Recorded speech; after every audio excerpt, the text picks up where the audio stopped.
Assalamualaikum warahmatullahi wabarakatuh. Kami dari kelompok 6 Praktikum Pembelajaran Mesin kelas RC akan mempresentasikan hasil kerja kelompok kami, yaitu penerapan metode kernel dalam dataset Possum Regression. Berikut ini adalah anggota kelompok kami. Yang pertama ada Trimurnianingsi dengan NIM 038, kemudian ada saya sendiri, Lili Kurnilia dengan NIM 083, yang ketiga ada Nathanael Octavianus dengan NIM 107, yang keempat ada Putri Durotul Sofia dengan NIM 116, dan yang terakhir ada Pandra Insani Putra Azwar dengan NIM 137. Berikutnya ini akan dijelaskan oleh teman saya. Baik, selanjutnya untuk abstraknya, metode kernel ini difungsikan untuk meningkatkan kinerja regresi linear untuk penanganan dataset nonlinear. Sementara RBF Networks dengan fungsi basis RBF mendukung pemodelan pola kompleks pada dataset serba nonlinear. Penerapan metode ini memberikan solusi optimal untuk dataset Possum regression yang memiliki karakteristik nonlinear. Next. Oke, latar belakang. Pada pembelajaran mesin itu terdapat metode kernel yang termasuk ke dalam linear regresi kernel dan radial basis function network atau RBF network. Nah, linear regresi kernel ini memanfaatkan kernel untuk meningkatkan kinerja regresi linear, terutama pada dataset dengan relasi nonlinear. Sementara RBF Networks yang menggunakan fungsi basis radial basis function relevan dalam pemodelan pola kompleks dalam dataset nonlinear seperti Possum regression. Penerapan kedua metode ini memberikan solusi optimal dalam menangani karakteristik dataset yang tidak dapat dipisahkan secara linear. Next.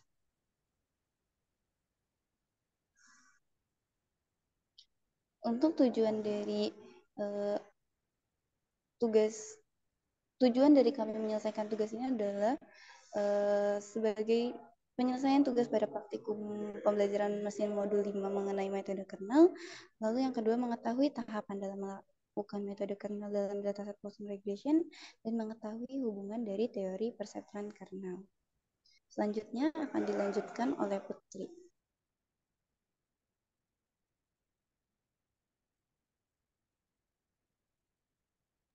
Selanjutnya, deskripsi dataset. Dataset Possum Regression ini dirancang secara hati-hati untuk memberikan pengantar yang dapat diatasi namun informatif bagi teknik regresi dengan struktur yang mudah dipahami. Dapat memasuki dunia pemodelan regresi, mendapatkan pengalaman praktis dalam menangani dan menganalisis data. Dataset Possum Regression dipilih sebagai objek studi karena menghadirkan tingkat kompleksitas yang memerlukan pendekatan analisis non-linear. Dengan menggunakan perseptron kernel, diharapkan peserta mampu mengatasi kompleksitas tersebut sambil memperdalam pemahaman terhadap konsep teori perseptron kernel dan aplikasinya pada pemrosesan dataset aktual. Selanjutnya, Metode kernel perception adalah sebuah metode sederhana yang memanfaatkan fungsi kernel untuk memetakan data nonlinear berdimensi rendah ke dalam ruang dimensi yang lebih tinggi. Tujuannya supaya memudahkan pengklasifikasian data dengan menemukan hyperplane yang dapat memisahkan dataset secara linear dengan baik. Sebagai contoh, salah satu fungsi kernel yang sering digunakan adalah Gaussian Radial Basis Function atau RBF.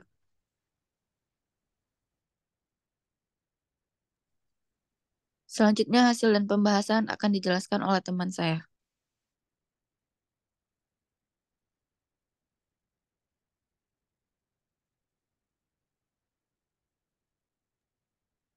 Baiklah. Nah, sebelumnya izin memperkenalkan diri, nama saya Pandra Insani Putra Azwar dengan NIM 121450137. Di sini yang paling pertama kita import dulu library yang bakal kita gunakan dari ada Pandas, NumPy, Seaborn, Plotly, dan Matplotlib dan Skiller. Bisa dilihat pada share screen. Selanjutnya kita import datasetnya. Jadi di sini kita menggunakan dataset OPP. Terus kita preprocessing datanya. Yang pertama kita tampilkan infonya menggunakan fungsi df.info.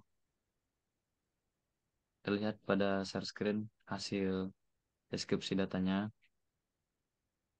Selanjutnya kita menampilkan informasi numeriknya menggunakan fungsi df.describe. Selanjutnya kita lihat apakah ada nilai missing value gitu di dataset ini dengan menggunakan fungsi df.isna.sum.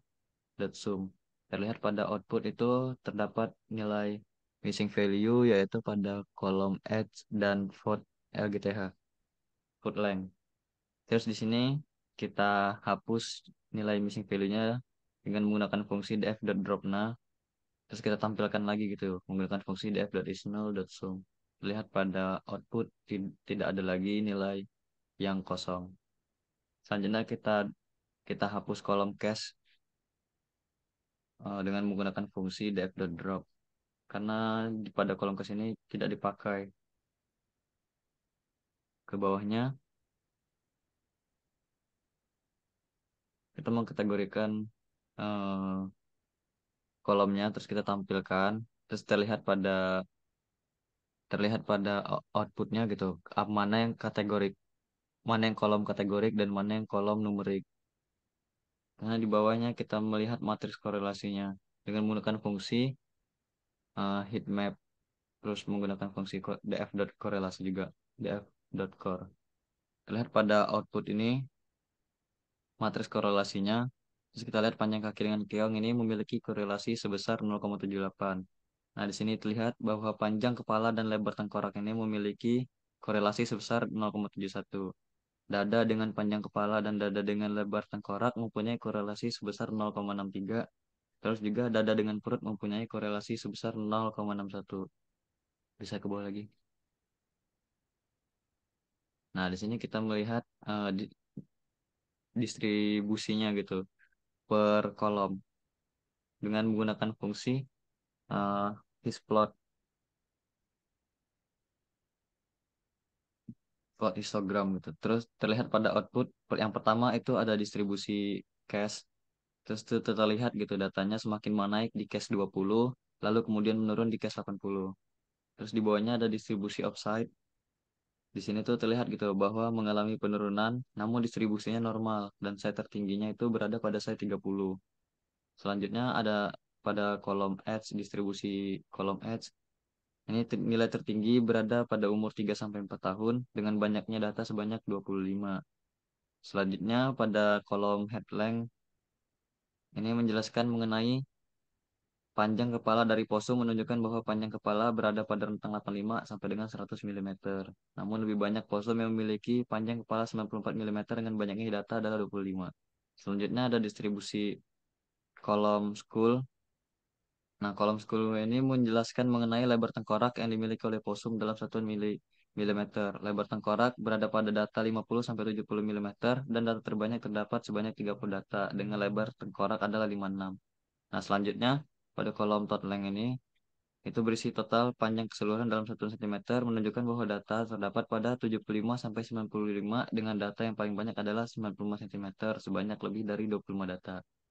Selanjutnya distribusi kolom tail ini tuh terdapat pada data ke 32 sampai dengan 42 dengan data tertinggi terdapat pada data dengan panjang ekor 38 cm dengan terdapat sebanyak 25 data. Terus distribusi kolom air counts ini pada grafik itu menunjukkan bahwa datanya dimulai dari 42,5 sampai 55,5 dengan data terbanyak terdapat pada 45 sebanyak lebih dari 20 data. Terus distribusi kolom I. Pada kolom I ini digunakan diketahui bahwa data terbanyak sebanyak 30 data pada lebar mata sebesar 15. Nah, selanjutnya kolom chest ini data terbanyak itu adalah 25 dan panjang dadanya 28.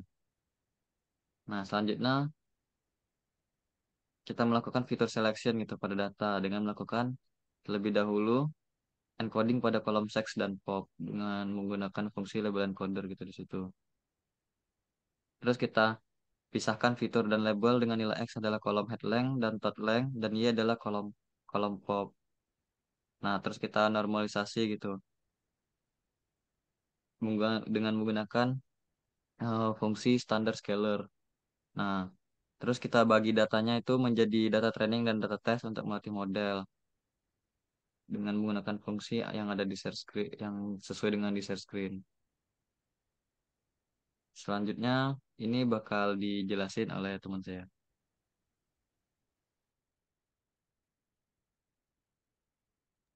Baiklah, tadi sudah dijelaskan oleh Pandra tentang modelingnya. Di sini kita menggunakan modeling apa namanya SVG dengan kernel Gaussian RBF, dan di sini kita melakukan evaluasi modelnya dengan data test setnya, dan didapatkan akurasi modelnya itu sebesar 76%. Jadi model dapat mengakurasi model itu seakurat 76% saat memprediksi mengklasifikasi nanti data gitu. Terus di sini kita dengan bantuan fungsi classification report, di sini ada tentang precision recall, F1 score sama support. Jadi dari apa data tren dan hasil dari tren tesnya tadi itu ada 10 yang berlabel 0 dan 11 yang berlabel 1. Lalu ada 86% total data yang dihitung benar saat berlabel 0, dan juga ada 71% data yang berlabel 1 itu di prediksi benar. Dan juga lalu untuk yang ke bawah aja langsung ke hasil prediksi nilai aktual sama versus hasil prediksi sama versus nilai aktualnya. Di sini itu sebenarnya dapat lihat bahwa masih ada kesalahan juga dari apa dari plot ini. Itu bisa dilihat kayak di dalam yang sumbu coba boleh ke bawah lagi. Nah, itu apa namanya di sumbu yang 0, dinilai koordinat 0, 0, sekitar 0,7 itu tuh hasil apa namanya dia ngeprediksinya M, tapi aktualnya tuh di situ tuh F. Jadi tuh masih, makanya nih dari hasil plot ini tuh masih ada yang berapa yang salah dalam prediksi label. Ya, dan mungkin boleh langsung ke bawah aja. Nah, untuk yang plot selanjutnya ini itu tuh lebih ke arah decision boundaries. Jadi eh, dari apa namanya eh, hasil plot ini sudah dapat ditentukan bahwa garis keputusan itu tadi yang warna biru itu dengan headline itu di antara 0 sampai 1, dan juga kalau misalkan untuk di bagian sembunyinya itu dari 0 sampai 2. Sisanya area yang lain itu dapat diklasifikasikan sebagai berlabel yang female atau betina. Nah, terus mungkin di sini langsung ke bawah aja. Nah, yang di bawah ini itu ada sebentar, ke atas lagi dikit. Nah, sorry, itu ada studi case misal. Jadi kelompok kami itu memasukkan studi case ketika ada observasi ke pegunungan yang ke arah daerah Australia, yang daerah Victoria dan daerah lainnya. Ketika kita melakukan observasi itu ada hewan posum yang lewat, dan itu di, dilihat dari ciri-cirinya itu ada panjang kepalanya itu 80 mm, dan total panjang seluruh tubuhnya itu sekitar 90 apa milimeter kayak gitu. Nah, terus ini tuh dapat diklasifikasi kemana gitu. Terus melalui model apa namanya SVM kernel RBF Gaussian tadi, itu tuh dapat diklasifikasi bahwa dengan data yang tadi itu tuh apa namanya termasuk kelas hewan yang posum yang betina atau female kayak gitu. Dan mungkin langsung aja saya akan menjelaskan di bagian flowchartnya. Jadi apa namanya praktikum kali ini itu dimulai dengan memasukkan library dan dataset dahulu, lalu kita melakukan tadi describing datanya, kemudian ada cleaning data, mulai apa ngecek missing value, kemudian dari habis itu kita melakukan apa namanya data visualisasi seperti untuk pemahaman lebih lanjut, seperti tadi distribusi distribusi plotnya yang di mana banyak fitur-fitur kami itu masih belum tersebar normal.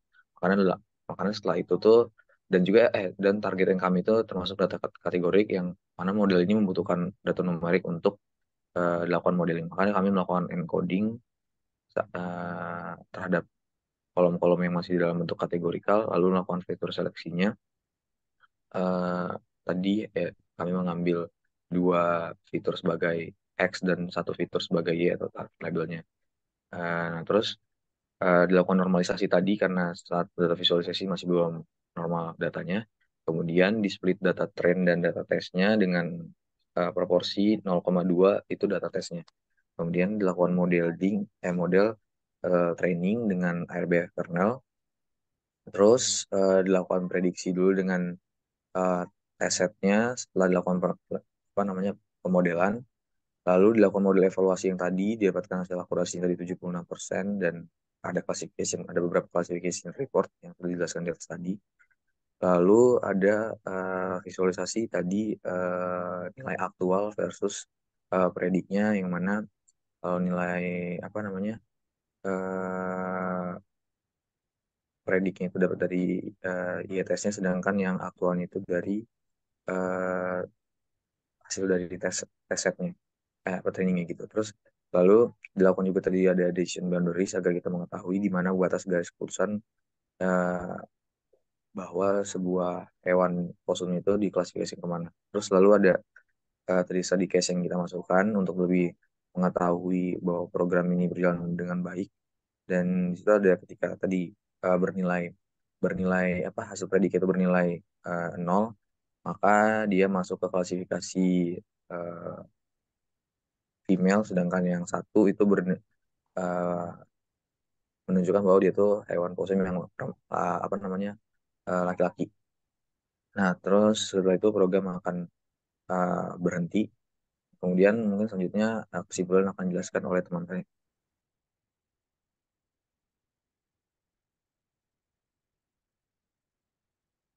Baiklah, dari semua langkah-langkah yang telah dilakukan, dapat ditarik kesimpulan bahwa hubungan teori perseptron kernel dalam kasus ini mencakup pemodelan support vektor mesin atau SVM dengan kernel Gaussian RBF. Evaluasi model menunjukkan akurasi sebesar 76% dengan hasil klasifikasi report yang merinci precision, recall, dan F1 score untuk setiap kelas. Penggunaan perseptron kernel dalam pembelajaran mesin terbukti efektif untuk memproyeksikan data ke dimensi ruang fitur yang lebih tinggi, meningkatkan kemampuan pemisahan kelas yang kompleks. Studi kasus dilakukan untuk memprediksi jenis kelamin possum berdasarkan ciri morfometrik, yang mana hasil prediksinya menunjukkan bahwa possum yang terperangkap memiliki jenis kelamin betina. Baiklah, mungkin itu saja yang dapat kelompok kami sampaikan. Kurang lebihnya kami mohon maaf, kami akhiri. Wassalamualaikum warahmatullahi wabarakatuh.